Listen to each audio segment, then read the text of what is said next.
특세 2주차인데도 우리 많은 성도님들 와주셔서 너무나 감사합니다. 오실 줄로 믿었습니다. 여러분들 2주차인데 힘드시죠? 괜찮으신가요? 예, 제가 힘들어서 물었나 봅니다. 예, 저도 학교에서 동참하고 싶은 마음이지만 학교에서 새벽 예배를 드리면서 또 교회를 위해서 기도하고 또 목사님 위해서 기도하면서 또 하나님께서 이 특별 새벽 기도회 기간을 통해서 또 하나님께서 어떤 은혜를 주실까 기대하고 또 소망하고 중보하면서 동참하고 있습니다. 특별히 이 특세 기간 중에 오늘 하나님께서 수요 예배 가운데 우리를 불러주셨는데 오늘은 다른 것보다 좀 기도에 대해서 말씀을 좀 나누어 보려고 합니다.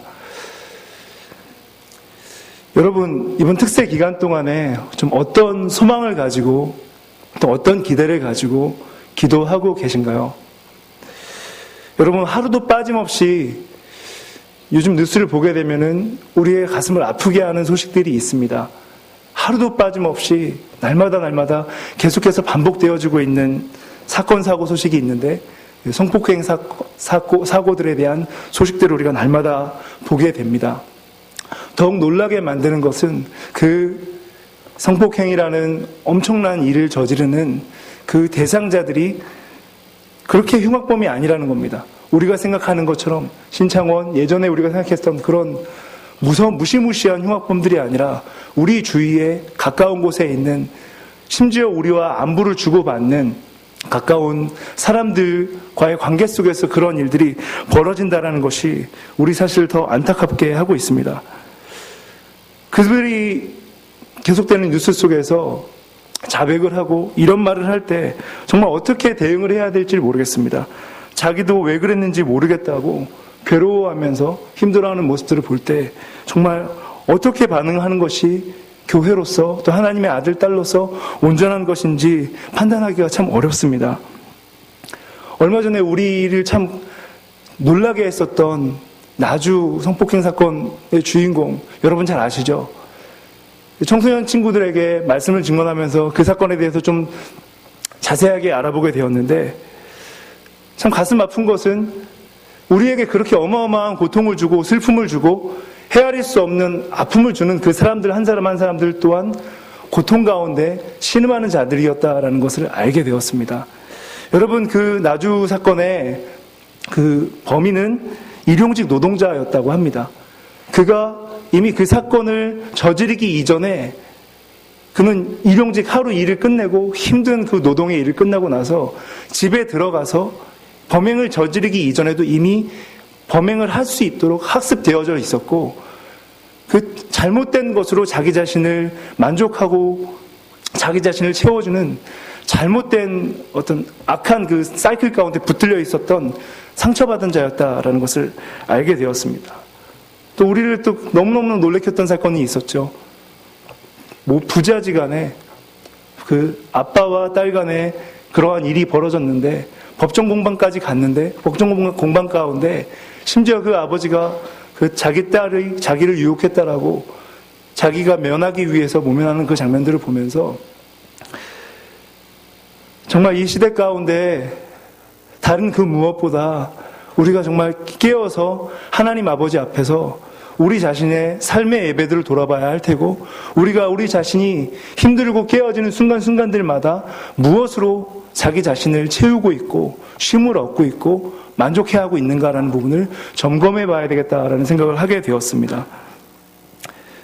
여러분, 오늘까지 계속 이어지는 사건 사고들의 그 이면을 살펴보면은 그들 모두 한쪽 가운데로 계속 기울여진 삶을 살고 있다는 걸 보게 됩니다. 여러분들, 우리 또한 그렇지 않나요? 저 같은 경우도 제 약한 부분이 있고 제가 참 좋아하는 부분이 있고 또 싫어하는 부분이 있는데 그런 것들이 이렇게 딱 분리되어져 있는 부분 같지가 않습니다.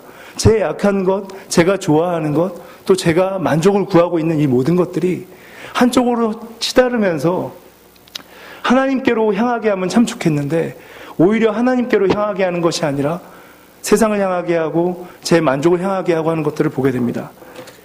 여러분, 오늘 본문에 나와 있는 한나라는 여인은 오늘날 죄 가운데로 한쪽으로 기울어져서 자기 자신을 죽이고 있는 건지도 모르는 채 죄 가운데로 치닫고 있는 우리 인생을 나타내는 어떤 인생의 표상과 같은 사람입니다. 그 한나라는 인생이 죄 가운데 쏠려지는 인생을 하나님 앞에서 어떻게 씨름했는지를 오늘 좀 말씀을 나누고자 합니다. 우리 오늘 본문 사무엘상 1장 우리 10절 11절 우리 다시 한번 같이 읽도록 하겠습니다. 한나가 마음이 괴로워서 여호와께 기도하고 통곡하며 서원하여 이르되 만군의 여호와여 만일 주의 여종의 고통을 돌보시고 나를 기억하사 주의 여종을 잊지 아니하시고 주의 여종에게 아들을 주시면 내가 그의 평생에 그를 여호와께 드리고 삭도를 그의 머리에 대지 아니하겠나이다. 여러분, 오늘 본문의 주인공인 한나 또한 우리가 흔히 성경을 겉으로만 읽을 때처럼 한나는 착한 사람, 사무엘의 엄마니까 분인나는 나쁜 사람, 착한 한나를 괴롭히는, 격분케 하는 나쁜 사람이니까 이렇게 이해하면 안 됩니다.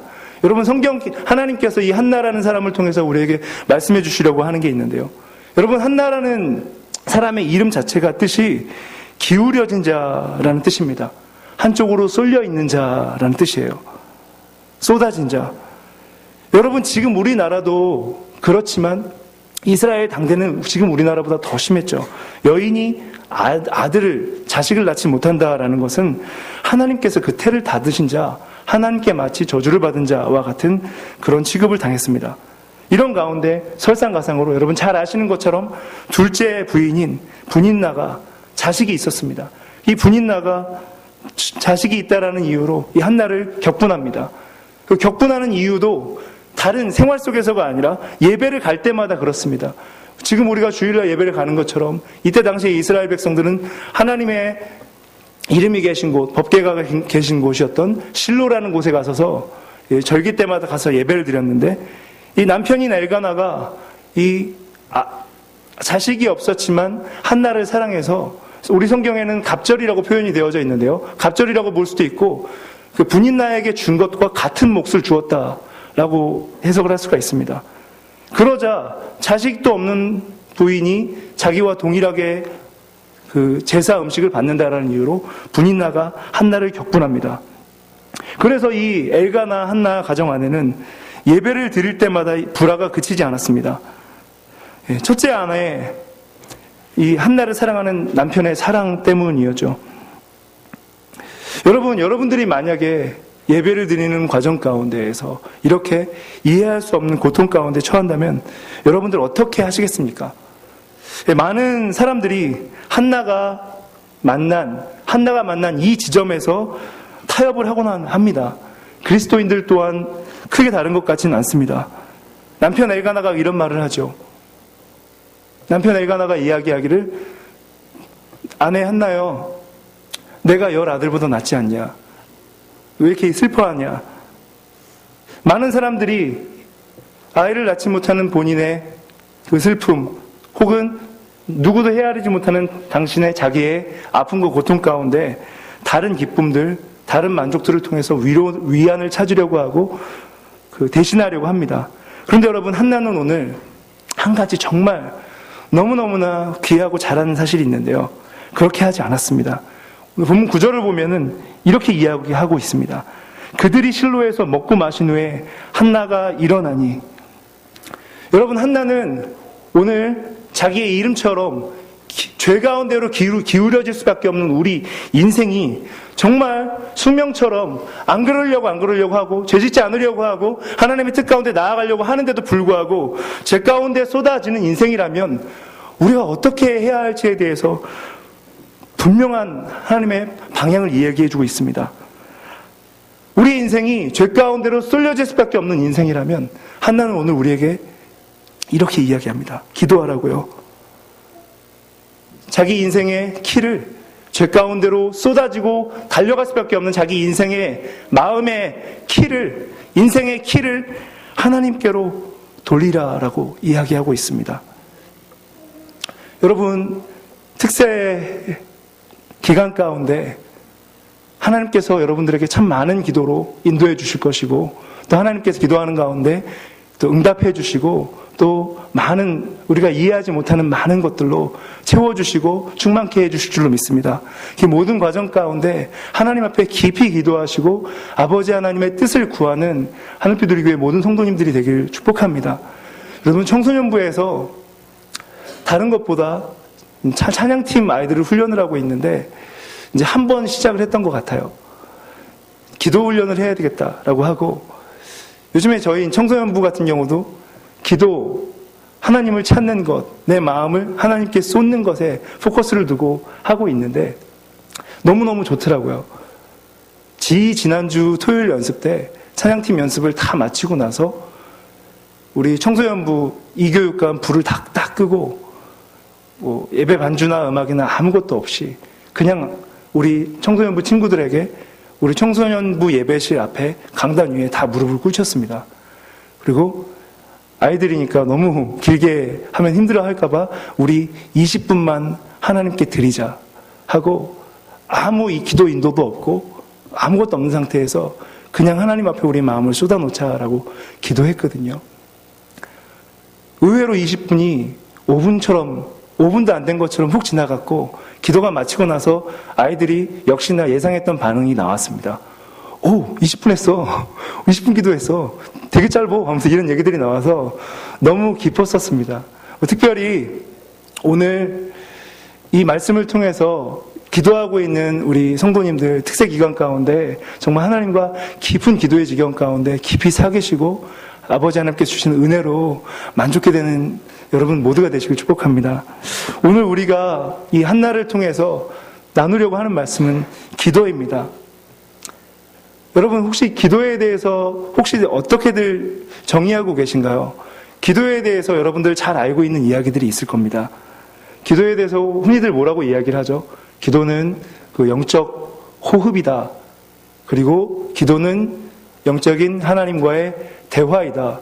그리고 기도는 영적인 노동이다. 이 이야기들을 하는데 오늘 제가 여러분들께 기도에 대해서 어떤 말씀을 드려야 할까 고민하고 묵상하다가 이 한나에 대해서 생각하게 되었고, 묵상하는 중에 이 한나가 사무엘을 하나님 앞에 구하고 또 올려드리는 과정 가운데 기도의 이 세 가지의 모든 단계들이 다 드러난다는 걸 보게 되었습니다. 그래서 오늘 우리가 생각해야 봐야 할 것은 한나를 통해서 하나님께서 타락한 우리 인간이 키를 하나님께 돌리는 것이 기도라면 한나를 통해서 우리에게 가르쳐 주시는 기도의 면면들을 좀 같이 살펴보려고 합니다. 첫 번째로 우리가 기도에 대해 살펴볼 것, 기도는 영적 호흡이다라는 겁니다. 여러분, 제가 그 전도사가 되기 전에 그 좋아했었던 그 대중 가수 뮤지션이 있습니다. 그 토이라고요. 그 유희열이라고 좀 이렇게 야한 얘기도 되게 막 방송에서 잘하고 라디오에서 잘하고 입담이 참 좋은 사람인데요. 오해하지 마시고요. 제가 그 야한 얘기나 이런 걸 좋아해서 그 사람을 좋아하는 건 아니고 그 사람이 참 솔직해요. 그 사람이 참 솔직하고 예전에 그 FM 음악도시라는 라디오 DJ를 할 경우에는 FM에서 유일하게 몇 명 안 되는 대본이 없이 라디오를 진행하는 사람 중에 한 명이었거든요. 말빨이 정말 좋은 사람입니다. 근데 제가 말빨이 좋아해서 좋아했던 것도 아니고 그 사람 별명이 그래요. 그 사람 별명이 양아치의 정서와 그 선비의 정서를 모두 갖고 있는 사람이다. 이렇게 이야기를 하거든요. 저는 그 이야기가 참 정이 갔었어요. 왜냐하면은 제 모습, 우리네 사람의 모습을 잘 묘사하는 말인 것만 같다라는 생각이 들었거든요. 여러분, 정말 여러분 마음속에 고상한 생각들만 있으신가요? 선비 같은 마음들만 있으신가요?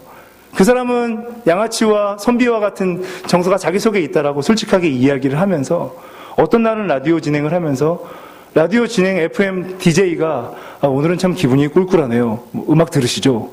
이렇게 하면서 라디오 진행을 하기도 하고 했었던 모습들을 보게 됩니다.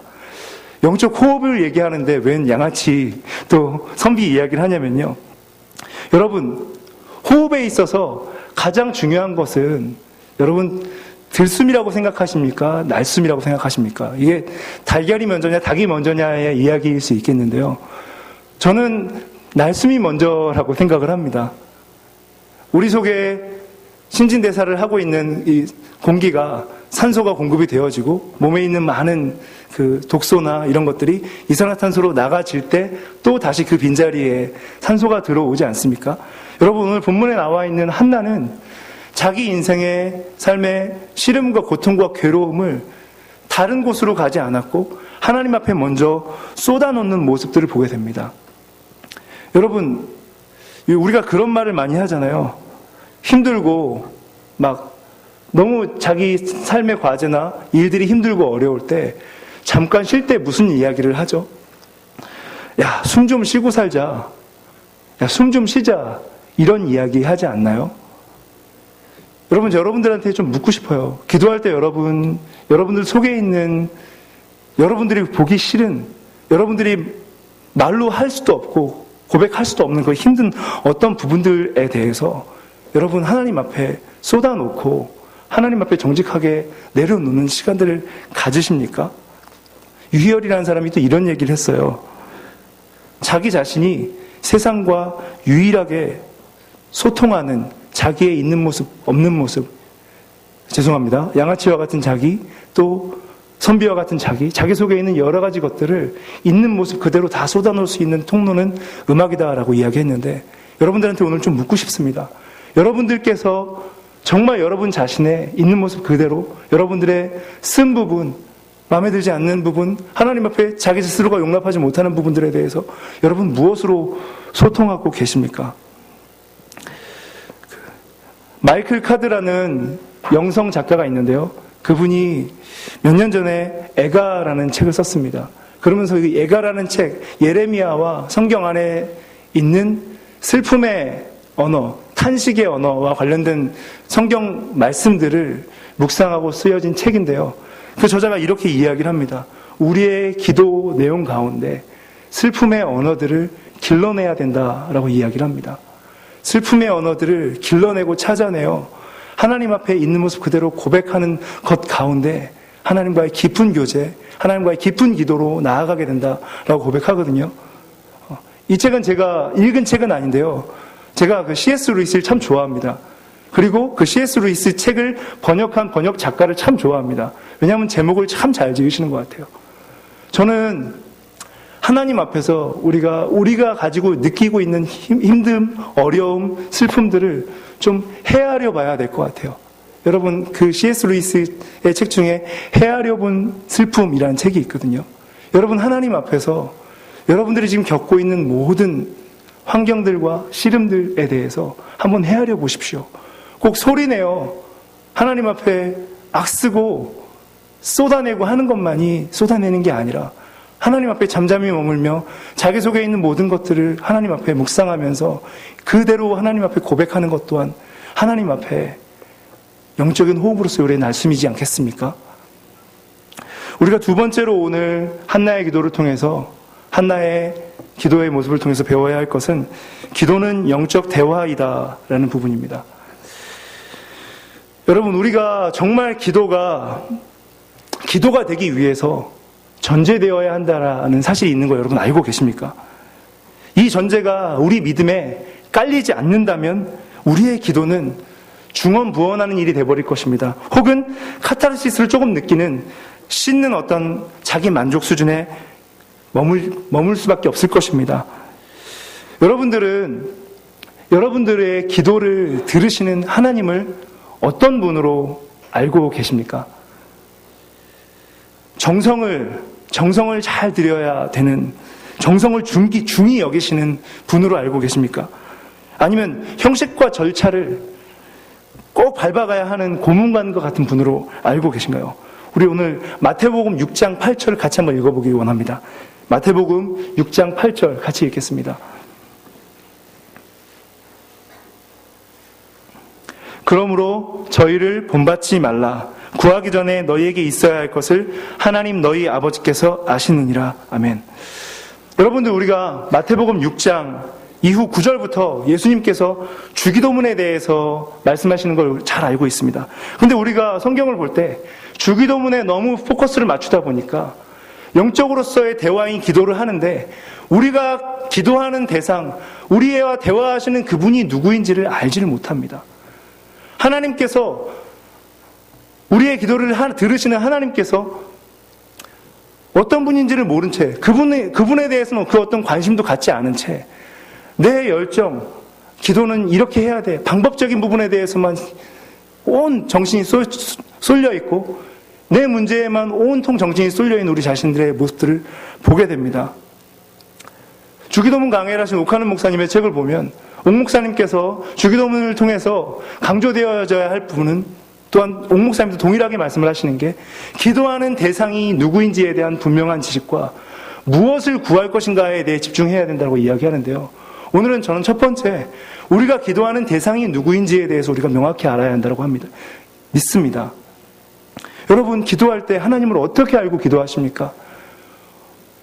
주기도문을 가르치시기 이전에 하나님께서 6장 8절을 통해서 말씀하십니다. 구하기 전에 있어야 할 것을 아시는 분이라고 하나님을 소개하고 계세요. 여러분들 기도하시면서 하나님을 그렇게 알고 기도하고 계십니까? 여러분, 우리가 기도하고 마음을 쏟고 있는 그분께서 구하기 전에 있어야 할 것을 아시는 분이라고 우리가 알고 기도한다면 우리의 기도의 내용은 참 많이 달라질 것입니다. 그리고 우리의 기도의 지경도 달라질 것이고 현실을 바라보는 우리의 눈과 모든 것들 또한 달라질 것입니다. 지금 내가 기도하는 분이 정말로 내가 있어야 할 것을 아시는 분이라면 내게 허락된 모든 것들, 지금 내게 허락한 모든 것이 내게 있어야 할 것을 아시는 하나님께서 주시는 정확한 하나님의 뜻이다. 이것을 통해서 하나님께서 구하실 아버지 하나님의 뜻이 있고 하나님의 의가 있다는 것을 알게 될 것입니다. 여러분, 오늘 한나는 기도하면서 하나님과 대화를 하면서 자기 현실 가운데, 자기에게 주어진 모든 현실 가운데 내 기도를 들으시는 하나님이 어떠한 분이신지를 알고 기도했습니다. 한나는 제가 묵상하건대 생명의 주권자이시고 있는 것을 없는 것처럼, 없는 것을 있는 것처럼 부르시는 분이고 모든 것을 주관하시는 하나님임을 알고 기도했습니다. 한나의 기도가 참 귀한 것이 그런 주님께 오늘 본문 15절을 통해서 이렇게 이야기하고 있습니다. 여호와께 내 심정을 통하였을 뿐이다. 여호와께 내 심정을 통하였을 뿐이다. 사랑하는 여러분, 여러분 기도하시면서 하나님과 여러분의 심정을 통하고 계신가요? 여러분, 하나님과 깊은 기도의 가운데 대화하시면서 정말 하나님께서 내게 허락하신 모든 것, 환경을 통해서, 예배를 통해서, 모든 것을 통해서 말씀하시는 하나님의 음성을 들으시면서 기도하고 계신가요? 오늘 마지막으로 기도에 대해서 우리가 나눌 부분은 기도는 노동이다 라는 부분입니다. 여러분, 우리가 보통 기도는 노동이다 라고 이야기할 때 이 수도원 영성에서 이제 파생되어진 말인데요. 중보할 때 이 이야기를 참 많이 합니다. 그래서 저는 오늘 묵상을 하면서 중보할 때보다 이런 생각을 좀 해보았습니다. 여러분, 어디서부터 어디까지가 기도일까요? 혹여 성경에는 무시로 기도하라라는 이야기도 있는데 예전에 글쎄 안 웃기면 어쩔지 좀 고민이 되는데요. 도대체 어떻게 무시로 기도를 하란 말인가? 밥도 먹어야 되고 잠도 자야 하고, 그리고 무시로 기도하라는 말씀을 들을 때마다 제 마음이 가장 많이 눌리는 건 기도하다가 참 자주 졸거든요. 다른 것도 아니고 기도하다가 조는 내가 어떻게 무시로 기도한단 말인가, 이런 고민들을 하게 되는데, 여러분, 우리가 꼭 무릎 꿇고 정해진 시간, 정해진 자리, 예배의 처소에서 하는 것만 기도가 아닐 것입니다. 제가 이해하건대 무시의 기도는 성령 안에서 하나님과 끊임없이 교제하고 하나님 앞에서 코람대오하는 삶이라고 믿습니다. 여러분, 한나가 오늘 노동으로서의 기도에 대해서 우리에게 너무너무 귀한 본을 한 가지 주는데요. 한나는 기어이 하나님께 기도하고 응답을 받았고 그 응답으로 얻은 그 아들을 서원한 것과 같이 하나님께 드리는 자리까지 나아갑니다. 여러분, 하나님께 많은 기도들을 하고 계실 거예요. 많은 약속을 하고 계실 거고, 요즘에 작년에 제 청년들께 이제 청년부 맡았을 때 청년들에게 참 많이 했었던 이야기들 중에 하나인데, 여러분들 참 치사하다. 그리고 여러분들 참 비겁하다라는 이야기를 많이 했습니다. 서원 기도를 안 하는 거예요. 서원 기도는커녕 하나님 앞에 약속을 하지 않는 거예요. 자기 자신을 거는 기도를 하지 않는 겁니다. 여러분, 우리나라가 지금 이와 같은 풍족하고 부유한 환경 가운데 살고 있고 은혜를 누리고 있는 것들, 우리 이전 시대에 아무것도 없을 때, 정말 땔거리가 없어서 밤새 기도하지 않으면 살 수 없는 환경 가운데 있을 때 우리 어머니, 아버지들의 하나님 앞에 목숨을 건 서원의 기도, 그 기도들을 통해서 우리가 이와 같은 은혜를 누리고 있는데요. 참 귀한 것은 우리는 그때 이렇게 생각하는 것 같아요. 우리 어머니, 아버지들의 기도를 먹고 살기 힘들었으니까 그 상황에서 그렇게 할 수밖에 없었겠지. 어머니, 아버지들도 지금 이 상황이면 그렇게 할 수 있을까? 여러분, 우리가 환경을 통해서 사실을 보는 게 아니라 하나님을 통해서 환경을 봐야 할 줄로 믿습니다. 여러분, 진실로 하나님께서는 오늘도 우리의 기도를 통해서 일을 하시는데요. 기도한 대로 끝까지 순종하고 하나님께서 주신 것을 다시 하나님께 올려드리는 귀한 예배자들을 통해서 오늘도 하나님의 일들을 이루어 가십니다.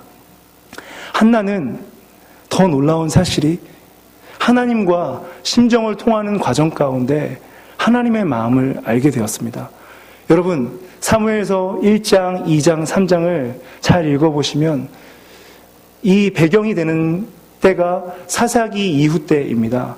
사사기 이후 때 하나님께서 아무리 하나님의 마음에 합한 사사들을 보내고 또 보내도 지속적으로 하나님을 거스르고 사사들까지도 하나님을 거스르는 이 악한 때, 아무리 아버지 하나님의 마음을 쏟으려고 해도 그와 같은 사람이 없을 때에 이와 같은 배경 가운데 한나가 기도를 하는 거이거든요. 이 성경을 잘 보면은 이 땅을 아무리 찾고 찾아봐도 아버지 하나님의 마음을 둘 하나님의 아들이 없는 하나님의 마음과 나는 잉태를 할 수 있는 여인인데 잉태할 수 있는 능력이 없는 한나의 마음을 병치시키는 걸 보게 됩니다. 그리고 또 이때 당시에 제사장으로 일하는 자들이 홈리와 비느하스, 참 악한 제사장들이었어요. 엘리 제사장의 아들이었는데 이 성전 안에서 하나님의 제사를 멸시하며 제사로 드릴 고기들을 훔쳐가고 또 성전 창기들과 놀아나는 음란한 제사장들과 한나의 기도와 사무엘을 대립시켜서 노는 모습들을 보게 됩니다. 여러분, 한나가 너무너무 귀한 것은 하나님께 사무엘을 드리는데 그냥 상징적으로 하나님께 드린 게 아니에요. 어린 그때 너무너무 부족한 게 많은, 우리 눈으로 볼 때 부족한 게 너무너무나 많은 엘리 밑으로 사무엘을 보냅니다. 한국교회가 참 많은 욕을 먹고 있고 더 아픈 사실은 교회 내에서조차 교회를 신뢰하지 못하고 교회 따로 세상 따로 교육 따로 예배 따로인 예배자들의 모습들을 보게 되는데, 사랑하는 성도 여러분, 눈물로 오늘 호소합니다. 여러분들의 기도의 제목을 하나님께 올려드리는데 부족해 보일지 모르겠지만, 부족한 엘리가 있는 곳일지 모르겠지만, 부족한 저와 같은 악한, 부족한 게 참 많은 제사장들이 있는 곳일지 모르겠지만 하나님께서 그곳을 다스리시고 사무엘은 엘리와 그 누구의 영향도 아닌 하나님의 영향력 가운데 아름답게 강건하게 자라지는 모습들을 보게 됩니다. 여러분들, 교회가 이 땅의 소망입니다. 교회가 이 땅의 소망이고 하나님은 이 교회를 특별히 기도하는 자들, 하나님 앞에서 호흡하고 하나님과 깊이 대화하며 하나님 앞에 끝까지 순종하는, 하나님께 그 기도의 응답들을 다시 하나님께 올려드리는, 하나님의 주권을 인정하고 시인하는 자들을 통해서 이 땅을 통치해 나가십니다. 우리 오늘 이런 맥락에서 우리에게 소원이 하나 있네, 우리 같이 찬양하시면서 우리 함께 기도하셨으면 좋겠습니다.